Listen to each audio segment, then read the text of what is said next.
Շնորհակալ եմ, շատ լավ ֆորմատ է, այո, մի փոքր կուզեմ խոսել այդ ճնշումներից, մեդիայի նկատմամբ ճնշումները միշտ են եղել, կան և լինելու են, մեդիային ճնշում են ինչպես իշխանությունները, այնպես էլ ընդդիմադիրները նույնպես, որովհետև եկեք անկեղծ լինենք և ասենք, որ անկախ լրագրողը, ազատ մեդիան, ոչ մեկի պետք չէ, մարդկանց պետք են մեդիաներ, ովքեր կտարածեն իրենց քարոզչությունը, իրենց գաղափարները և ում միջոցով իրենք կարողանան ավելի շատ ձայներ հավաքել ընտրություններին, ավելի շատ հետևորդներ ունենալ, հետևաբար ով պետք է պաշտպանի մեդիային, մի փոքր խոսեմ սրանից, հետո խոսեմ նաև քաղբանտարկյալների թեմայից։ Ես այստեղ կուզեմ դիմել իմ գործընկերներին, լրագրողներին, ովքեր իդեպ Արսեն Բաբայան կհիշի 2016 թվականին մենք կռիվ էինք տալիս նաև լրագրողների դեմ, այսինքն մենք կռիվ էինք տալիս, այո, ՀՔՑ-ի դեմ, ՎՏԲ բանկի դեմ, պետական բազմաթիվ կառույցների դեմ, ովքեր հետապնդում էին ինձ որպես մեդիայի ներկայացուցիչ, և ցավալիորեն կռիվ էինք տալիս նաև որոշ լրատվամիջոցների ու լրագրողների դեմ, ովքեր կատարում էին պատվերներ և աշխատում էին իմ դեմ, չնայած ես իրենց գոլեգան էի։ Այս խնդիրը այսօր էլ շարունակում է մնալ և հենց այսօր էլ նույն քաղբանտարկյալների մասով, նույն հետապնդվող լրագրողների մասով, մեդիայի բազմաթիվ ներկայացուցիչներ միևնույն է շարունակում են պաշտպանել այն իշխանություններին, այն ուժերին, այն կառույցներին, ովքեր ճնշում են այդ լրագրողներին։ Գիտեք, այստեղ կուզեմ, որ մի փոքր մտածեն նույն այդ լրագրողները, նույն իշխանական մամուլում աշխատող, որ իշխանությունը, քաղաքական ուժերը հավերժ չեն։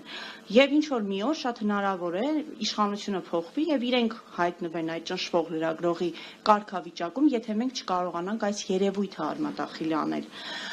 Ինչը ցավալիորեն երկար տարիներ ես փորձում եմ բացատրել, սակայն իրավիճակը չի փոխվում եւ այսօր էլ մենք տեսնում ենք լրատվական ոլորտում այդ ներկայացուցիչներին, նշեմ նաեւ, որ ինքս պատրաստ եմ պաշտպանել յուրաքանչյուր լրագրողի, եթե տեսնեմ, որ ոտնահարվում է նրա իրավունքը, ինչպես նաեւ քաղբանտարկյալներին, չնայած որ կարող եմ ունենալ նրա նկատմամբ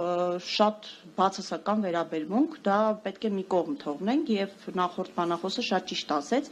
այս դաշտում մենք չպետք է առաջնորդվենք մեր սեփական ցանկություններով, մեզ դուր եկած մարդկանց պաշտպանում ենք, մեզ դուր չեկած մարդկանց ոտնահարում ենք, եթե մեկ այլ թիմից է ասում ենք, չէ, մեր քաղբանտարկյալը չի, չենք անդրադառնում։ Սա այս մասով, ես նաև մի փոքր կուզեմ խոսել այն մասին, մենք գիտեք մի քիչ sense խեղճացած ենք, հա, խոսում, մենք ինչ կարող ենք անել, դե մեզ ճնշում են, դե իշխանությունը sense, ես չեմ կարծում, որ մենք ոչինչ չենք կարող անել, ես կարծում եմ, որ մեդիան հզոր զենք է, ես կարծում եմ, որ չորրորդ իշխանությունը, լրատվամիջոցները, լրագրողները,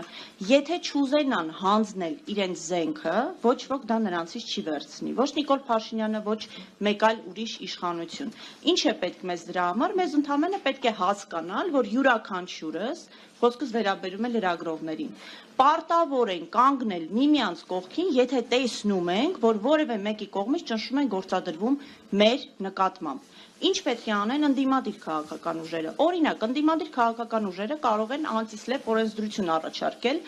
որը վերաբերում է նրան, երբ պետական պաշտոնյաները փորձում են հայցերի միջոցով ճնշել լրագրողներին, ճնշել հասարակական գործիչներին, այս օրենսդրությունը հենց նրա համար է, որպեսզի դա թույլ չտա։ Աշխարհում գոյություն ունի նման մոդել, կան մի շարք երկրներ դեմոկրատական, մենք ամեն դեպքում հայտարարված է, որ դեմոկրատական ենք։ Հետևաբար նույն ազգային ժողովի падգամավորները կարող են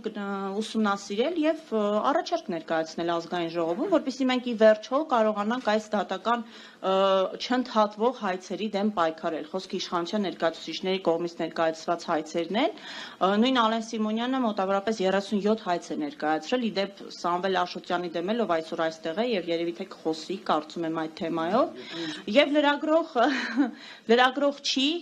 ակտիվ քաղաքացի է, այսպես ասենք, հասարակական գործիչ է դիրքավորվում, բայց մենք կարող ենք Սամվել Աշոտյանի դեպքը դիտարկել, որ յուրաքանչյուր քաղաքացու նկատմամբ, ով կարծիք կհայտնի, կարող է կիրառվել այս նույն մեխանիզմը, դատական հայց, ինչ որ գումարի բռնագանձում եւ արդյունքում մենք կհասնենք նրան, որ ինչ որ մի օր չենք էլ կարող այսպիսի համաժողով կազմակերպել, որովհետեւ կասեն դե ինչ եք խոսում, ինչ կոռուպցիա, բերեք փաստը ցույց տվեք, որ ինչ որ մեկը կոռուպցիա է արել, ով է ձեզ իրավունք տվել կարծիք արտահայտել։ Իմիջիայլոց այստեղ նաեւ կա մի շատ արատավոր երևույթ, վերջին շրջանում իշխանության բազմաթիվ ներկայացուցիչներ իրենց էջերում ամեն օր, գրեթե ամեն օր, եթե հետևեք կտեսնեք, ինչ որ մի լրատվամիջոց լրատվամիջոցի նյութի են անդրադառնում եւ գրում են. այս ինչ է, սա սուտ է, զրպարտանք է, դուք ինչ իրավունք ունեք։ Գիտեք, հարգելիներս, լրագրողը իրավունք ունի կարծել, մտածել, ենթադրել յուրաքանչյուր բան։ Ոչ ոք չի կարող ինձ ասել, որ ես չեմ կարող գրել, որ օրինակ ես կարծում եմ, որ Ալեն Սիմոնյանը սուտասան է։ Լավ եմ անում, կարծում եմ։ Սխալ եմ կարծում։ Դա իմ խնդիրն է։ Ալեն Սիմոնյանը չի կարող ես դրա համար դատի տալ, որովհետև դա իմ կարծիքն է։ Ես այդպես եմ մտածում։ Հետևաբար, ես առաջարկում եմ, քանի որ ես միշտ սիրում եմ լուծումներ տալ, հա, միայն չքննադատենք, որ վատ է, գիտենք, որ վատ է, առաջ էլ վատ, հիմա էլ ավելի վատ է, եւ եթե առաջ իշխանության ներկայացուցիչները իրենց նեղություն էին տալիս քրեական գործեր հարուցելիս գոնե, ինչ որ մարդ էին գտնում, ով գնում էր սուտ-սուծմունք էր տալիս, փորձում են ինչ որ ապացույցներ կեղծել, ինչ որ մի ձև սենց կծմծելով մարդկանց գլխին գործ էին սարքում, հիմա ուղղակի ուզում են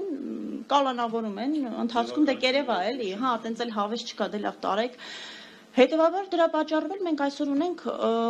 քաղբանտարկյալների սենց չվերջացող ինչ-որ ցանկ, մենք ունենք նաև որոշակի վախի մթնոլորտ սովորական մարդկանց մոտ եւ ես դա նորմալ եմ համարում։ Մարդը ասում է, ինչ իմաստ ունի, ես ինչ-որ միտեղ մի կարծիք գրեմ, մի բան ասեմ, հիմա գան ընկնեն իմ հետևից։